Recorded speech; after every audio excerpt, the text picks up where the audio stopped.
सद हजारा शुक्र तेरा ऐ मेरे परवरदिगार, सद हजारा शुक्र तेरा ऐ मेरे परवरदिगार, लुत्फ तेरा बेकराओ फजले तेरा बेशुमार।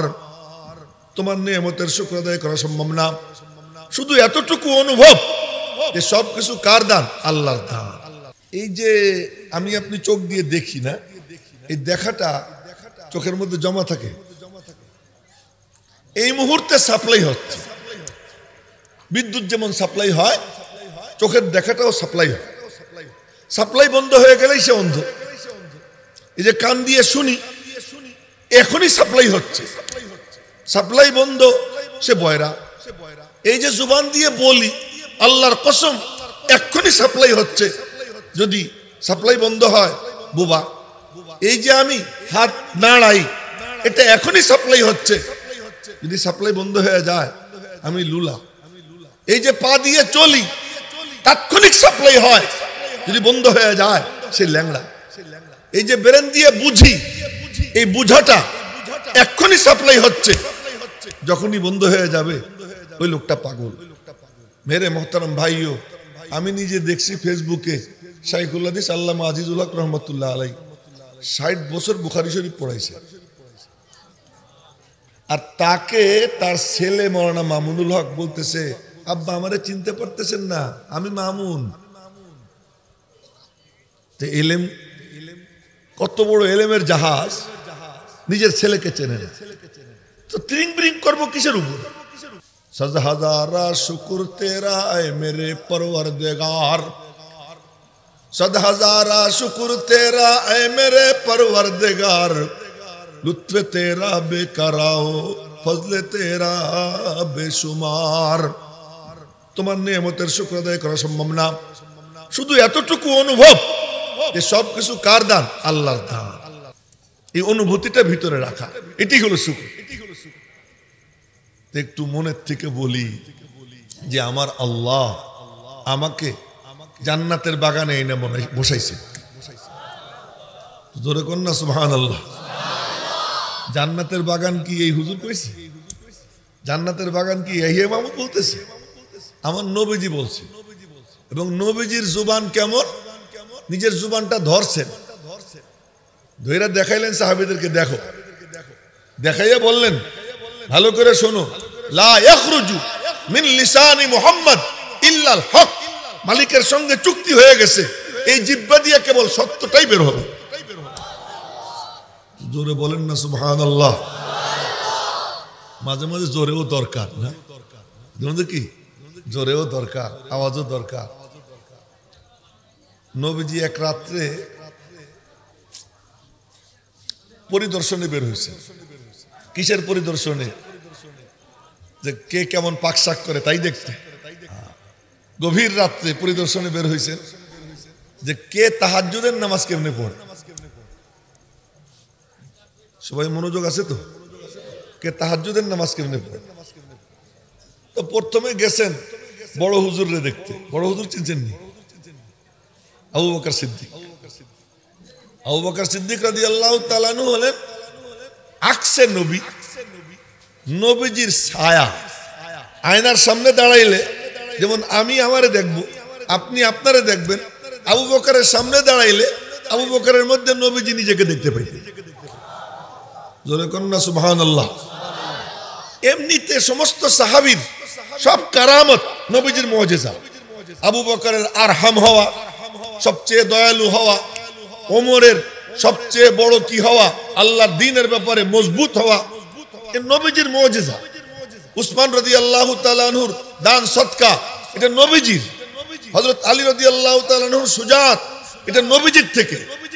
কিন্তু আবু বকর সিদ্দিক হলো নবীজির যত সিফাত আছে, যত গুণ আছে, সব গুণ আল্লাহ আবু বকরের মধ্যে দান করে দিয়েছেন।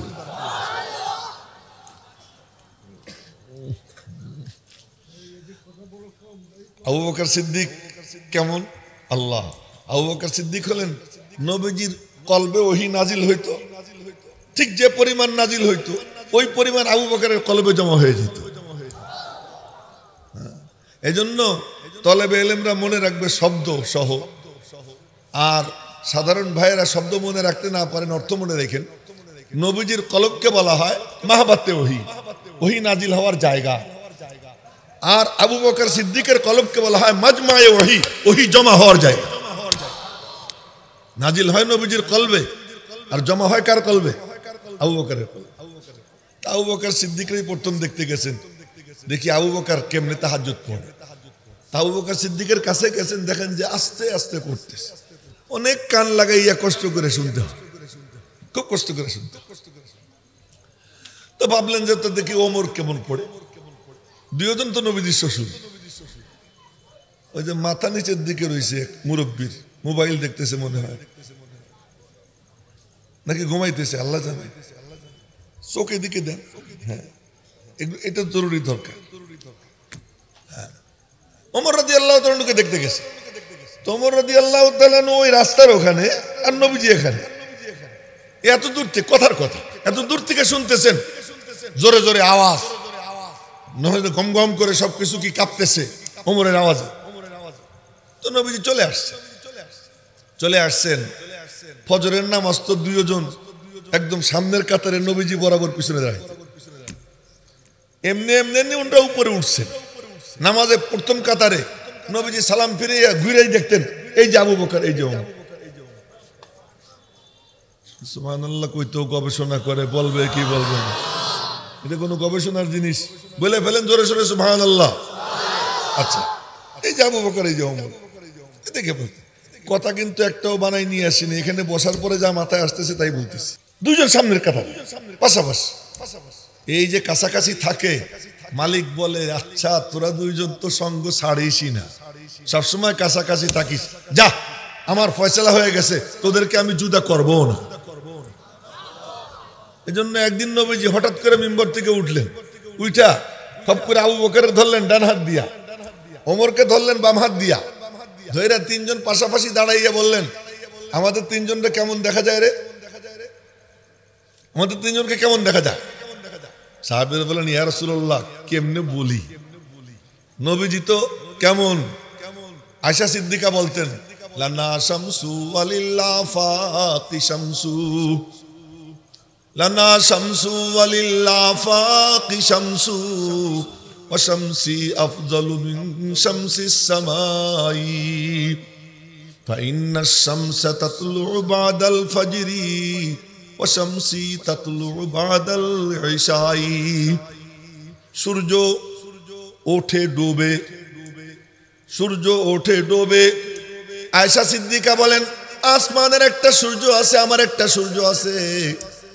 আসমানের সূর্য সকালবেলা ওঠে, সন্ধ্যাবেলা অস্ত যায়, আর আমার সূর্য এমন সূর্য ঈশার নামাজের পরে উদিত হয়।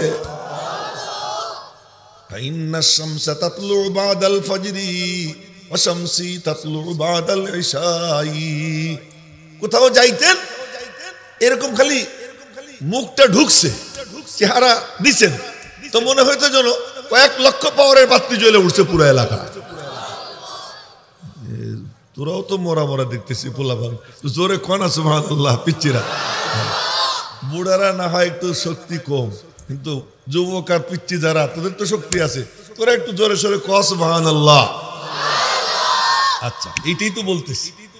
তো নবীজি বললেন, তিনজন পাশাপাশি দাঁড়াইছেন, আমি যদি দাঁড়াই, উনি যদি দাঁড়ায়, মাশাআল্লাহ উনি আমার থেকেও কালা, আমিও কালা, উনি আমার থেকে আরো কালা। এই যে আর একজন দেখতেছি, এও কালা। আমরা তিন কালু দাঁড়াইয়া যদি বলি কেমন দেখা যায়, আপনারা বলবেন যে আয়নার সামনে নিয়ে দেখেন আপনি কেমন দেখা যায়। কিন্তু নবীজি দাঁড়াইছেন, আবু বকর ওমর দুই পাশে, আবু বকরও সুন্দর, আর নবীজির সোহবতে যে নূর তার সিনায় ঢুকছে, ওই নূরের কারণে চেহারার মধ্যে নূরানিয়ত, ওমরের চেহারার মধ্যে নূরানিয়ত। আর নবীজি তো আফতাবে নবুয়ত, নবুয়তের সূর্য, আর দুই পাশে দুই মহাতারকা, এই দুই তারকারে দুই পাশে নিয়া নবীজি দাঁড়াইছেন। সাহাবীরা বললেন, ইয়া রাসূলুল্লাহ মা আহসানা হাযাল মানজার, কি বলবো, ভাষা নাই, ভাষা জানা নাই যে কত সুন্দর। নবীজি বললেন, এই যেমন দেখতেছো না, ঠিক এমন ভাবে দুই বন্ধুর দুই হাত হাতে নিয়া হাসরের ময়দানে আল্লাহ পাকের সামনে হাজির হবে। নবীজি বলেন আসমানে আমার দুই উজির জিব্রাইল আর মিকাইল, জমিনে দুই উজির আবু বকর ওমর। আরে दुनियाए सदाकत में तेरा नाम रहेगा,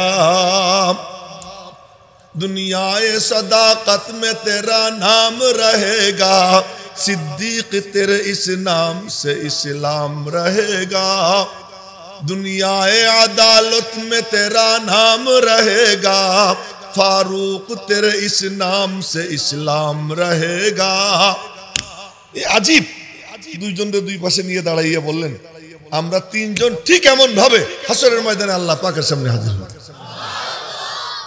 আচ্ছা উহুদ পাহাড়ের উপর দাঁড়াইছেন, দুই ডান পাশে আবু বকর, বাম পাশে ওমর আর উসমান, নবীজি মাঝখানে।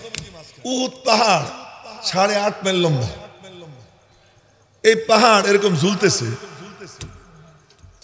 কিসে? আমার উপর সাইয়্যিদুল মুরসালিন। আর আবু বকর কেমন জানেন? নবীজি বলেন পিছনের কোন উম্মতে তার মতো লোক আসেনি, পরবর্তীতেও তার মতো কোন লোক আসবে না, এমন এক সাথী আমার আল্লাহ আমাকে মিলিয়ে দিয়েছে।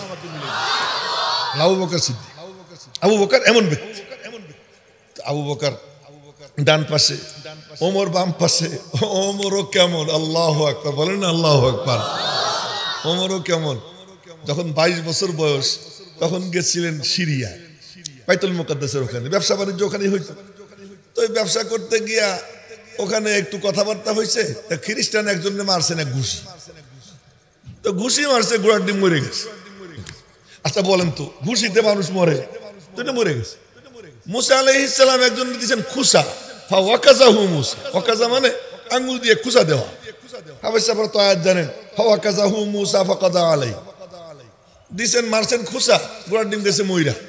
আল্লাহ কয় আল্লাহ আমি তো মারবার চাইনি। আল্লাহ কয় মুসা তুই তো জানিস না তোর আঙ্গুলের শক্তি কত। ফাওয়াকাযাহু মুসা। ওমর তো নিজেরা চেনে না যে সে জিনিসটা কি, চিনবে সেদিন যেদিন সোহবত পাবে। তো ওমর মারছেন ঘুষি, ঘোড়ার ডিম গেছে মইরা। তো মইরা গেছে যে এবার উনি দিছেন দৌড়।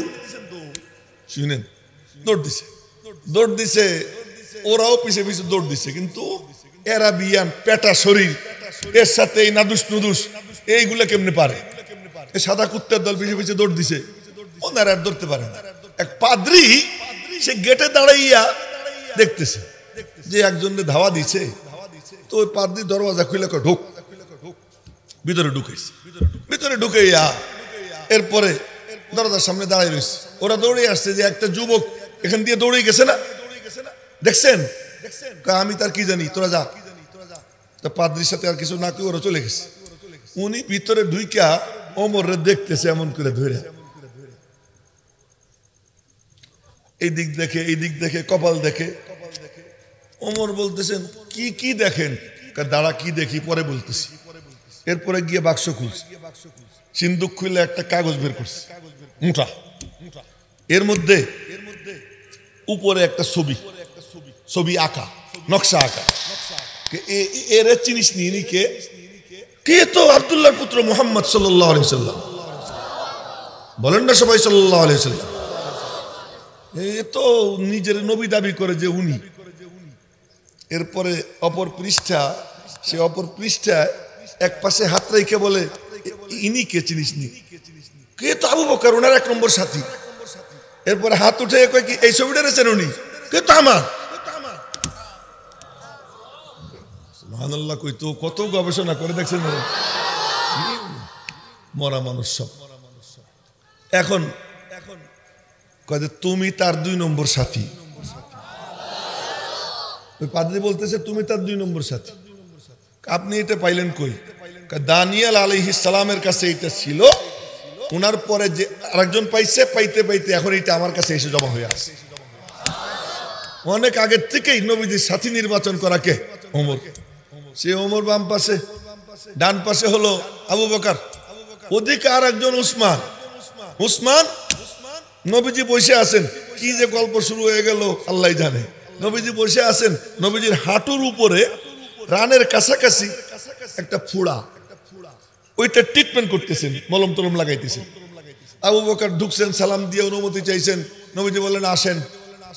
আবু বকর ভিতরে ঢুকছেন, হযরত ওমর সালাম দিয়ে অনুমতি চাইছেন, ঢুকছেন। নবীজি ট্রিটমেন্ট করতেছেন, কাপড় সরান না, কাপড় দিয়ে ঢাকেন না, ওনাদের সামনে করতেছেন ট্রিটমেন্ট।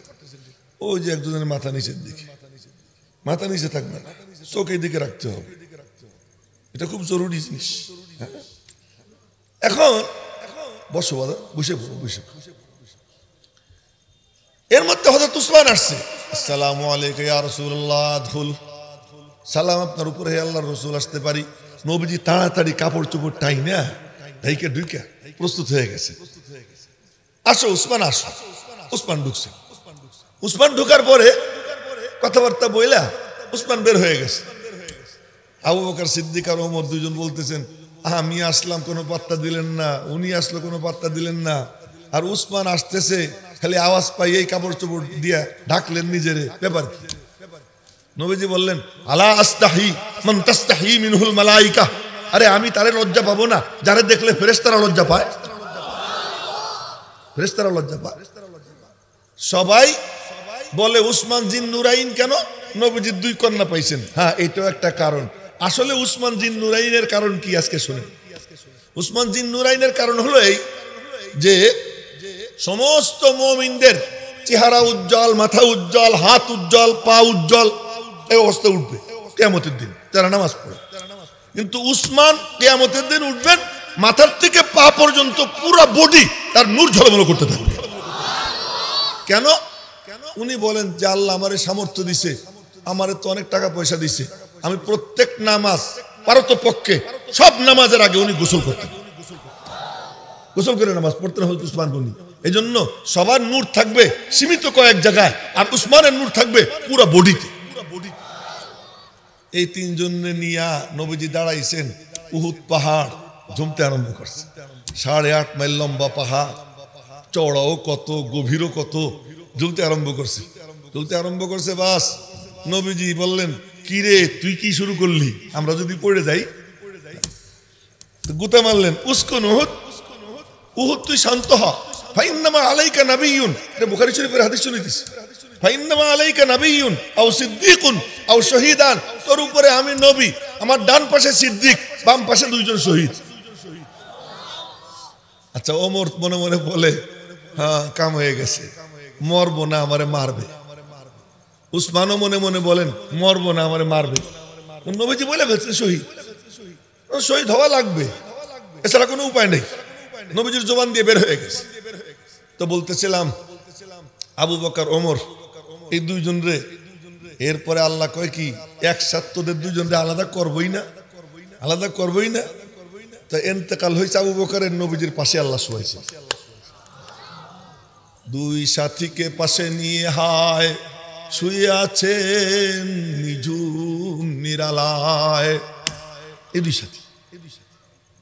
ওমর ইন্তেকাল করবেন, সব কর্মকাণ্ড শেষ, বললেন যে আমার আর কোনো কাজ বাকি নাই, একটাই কাজ বাকি আছে। কি কাজ বাকি? মনে চাইতেছে নবীজির পাশে আবু বকর, আবু বকরের পাশে আমি একটু শুভ, এটা মনে চাইতেছে। কিন্তু আয়েশার ঘর, আয়েশা যদি অনুমতি না দেয় তোর পারি না, তা আব্দুল্লাহ তুই যা, তুই গিয়ে বলবি, খলিফা বলবি না, বলবি ওমর ইবনুল খাত্তাব, খাত্তাবের বেটা ওমর, খাত্তাবের বেটা ওমর আপনাকে সালাম জানাইছে, অনুমতি চাইছে, যদি আপনি অনুমতি দেন তাহলে ওইখানে একটু শুইতে চায়, একটা জায়গা খালি আছে।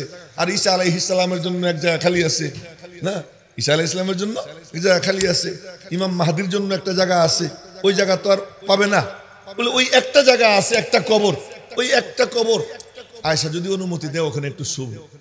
হযরত আব্দুল্লাহ ইবনে ওমর গিয়ে সালাম দিয়ে বলছেন, আমার আব্বা খাত্তাবের বেটা, উনি বলছেন আপনি যদি অনুমতি দেন ওখানে উনি শুইতে চান।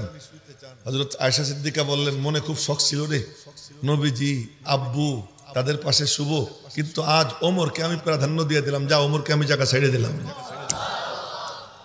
না সাইডে করবেটা কি, উপর থেকে ফয়সালা হয়ে রয়েছে। আয়েশা কি করবে, কোনো উপায় নেই, তো ছেড়ে দিছে। আসার পরে বলতেছে আব্বু অনুমতি দিছে, খুশিতে আলহামদুলিল্লাহ বলে বললেন, না রে এখনো আমি খলিফা, এখনো খলিফা, এখনো আমার ভীতি একটু আছে, তুই এক কাজ করিস, আমি মারা যাওয়ার পরে আমার জানাজা ওইটা আমার লাশ নিয়ে যায় জিজ্ঞেস করবি, তখন বলবি এখন ওমর না, ওমরের লাশ আসছে। তা অনুমতি দিলে শোয়াবো। হযরত আয়েশা সিদ্দিকা কান্দে দিয়ে বললেন, আরে এও কি বলার দরকার ছিল, শোয়াও। এই দুইজনের পাশাপাশি কি শোয়াইছে কেন? নামাজের সামনের কাতারে থাকতেন, নবীজির কাছাকাছি থাকতেন। তো ফজরের নামাজ পড়ে উনরা দুইজন মসজিদে যাবেন ফজরের নামাজ পড়তে। আবু বকর ঘর থেকে বের হয়েই কই, কি রে নবীজি আসছিল, নবীজি কি বলছিলেন আমি আইছি? আবু বকর কেমনে টের পায়? আরে নবীজি যেখানে যাইতেন ওই এলাকা পুরাটা আতরের ঘ্রাণে ভরে যেত, এক। দুই নম্বর, উনি যেখানে যাইতেন সেখানে একটা আলোর আভা, যাদের ওই দেল ছিল তারা বুঝতে পারতো যে এখানে নবীজির নূরে নবুয়ত দেখা যাইতেছে। আবু বকর সিদ্দিক বের হয়ে বুঝছেন নবীজি আসছেন, ওমর ফারুকও বুঝছেন নবীজি আসছিলেন।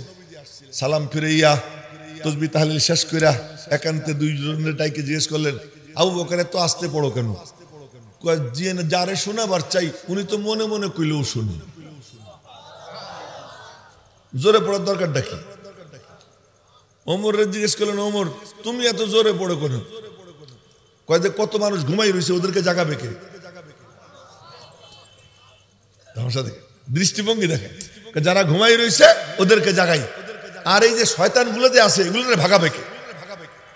শয়তান রে ভাগাই, ঘুমন্তদেরকে জাগাই, এই নিয়ত নিয়ে জোরে জোরে পড়ি যে শয়তান যেন ভাইগে যায়, ঘুমন্তরা যেন জায়গা যায়। আমাদের কার কার মনে চায় যে শয়তান ভাইগে যাক, ঘুমন্তরা জায়গা যাক? মনে চায়? তাহলে একটু জোরে বলেন না আল্লাহু আকবার, জোরে বলেন সুবহানাল্লাহ।